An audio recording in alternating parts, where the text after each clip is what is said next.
सच्चाई आखिरकार सामने आ ही गई। राधा ने मित्तल आंगन में पूरे परिवार के सामने शंख बजाकर सबको इकट्ठा किया और एक वीडियो दिखाया। उस वीडियो के जरिए उसने पूरी सच्चाई सबके सामने रख दी। सबसे पहले राधा ने अपने परिवार को समझाने की कोशिश की, लेकिन किसी ने भी उस पर विश्वास नहीं किया। तब उसने वह नर्स बुलवाई जिसे निहारिका ने पैसों का लालच देकर रजनी जी की तबीयत खराब करने के लिए इस्तेमाल किया था।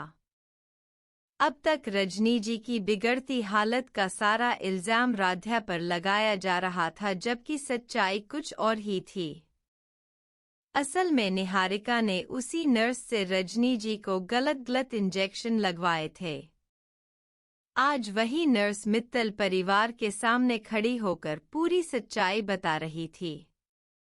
यह सब सुनकर पूरा परिवार सन्न रह गया।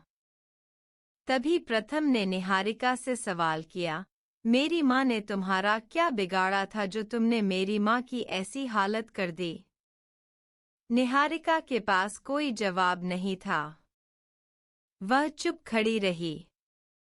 यह देखकर दादी के चेहरे का रंग उड़ गया। अब उन्हें भी समझ आ गया था कि ये सब निहारिका का रचा हुआ खेल था।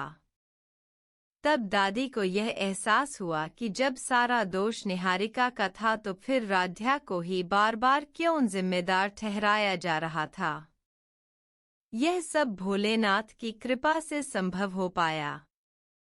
भोलेनाथ की कृपा से आज राधा ने पूरे मित्तल परिवार के सामने सच्चाई ला दी।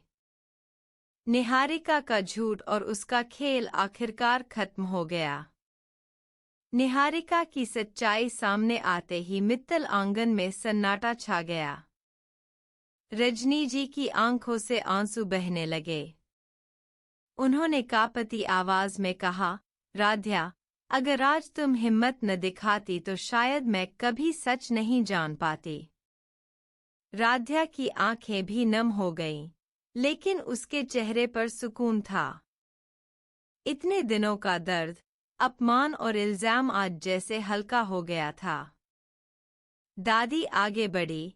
पहली बार उनके चेहरे पर पछतावे के भाव साफ दिख रहे थे।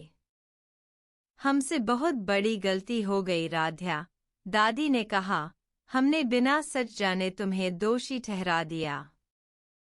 प्रथम का गुस्सा अब निहारिका पर फूट पड़ा। तुमने मेरे भरोसे, मेरे प्यार और मेरी माँ सबके साथ खेला। उसने कहा, आज के बाद इस घर में तुम्हारी कोई जगह नहीं है। निहारिका की आंखों में डर साफ झलक रहा था। अब तक जो घर उसकी चालों का मैदान था, वही आज उसके लिए कटघरा बन गया था। वह कुछ कहना चाहती थी, लेकिन शब्द जैसे उसका साथ छोड़ चुके थे। राधा मन ही मन भोलेनाथ का धन्यवाद कर रही थी। उसे पूरा यकीन था कि यह सब भोलेनाथ की ही कृपा थी, जिसने आज सच्चाई को उजाले में ला खड़ा किया। लेकिन कहानी यहीं खत्म नहीं हुई थी। निहारिका की हार के बाद भी मित्तल परिवार के रिश्तों में आई दरार को भरना आसान नहीं था। राधा के सामने अब एक नई चुनौती थी। क्या परिवार फिर से उस पर पूरा भरोसा कर पाएगा? और क्या निहारिका चुपचाप सब स्वीकार कर लेगी या कोई नया खेल रचेगी?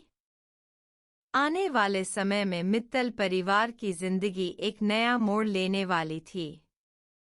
मित्तल आंगन में आज भी वही सन्नाटा पसरा हुआ था, लेकिन इस सन्नाटे में अब राधा की हार नहीं, उसकी जीत की गूंज थी। निहारिका सिर झुकाए खड़ी थी, जैसे जमीन में गड़ जाना चाहती हो। पूरे परिवार की नजरें उस पर टिकी थीं। दादी ने भारी मन से कहा, निहारिका, हमने तुम्हें इस घर की बहू मानकर हर अधिकार दिया, और तुमने उसी भरोसे को सबसे ज्यादा चोट पहुंचाई। निहारिका अचानक फूट फूट कर रोने लगी। मुझसे गलती हो गई दादी। मैंने सिर्फ यह घर, यह रुतबा अपने नाम करना चाहा। उसने कांपती आवाज में कहा, लेकिन अब उसके आंसू किसी को पिघला नहीं पा रहे थे।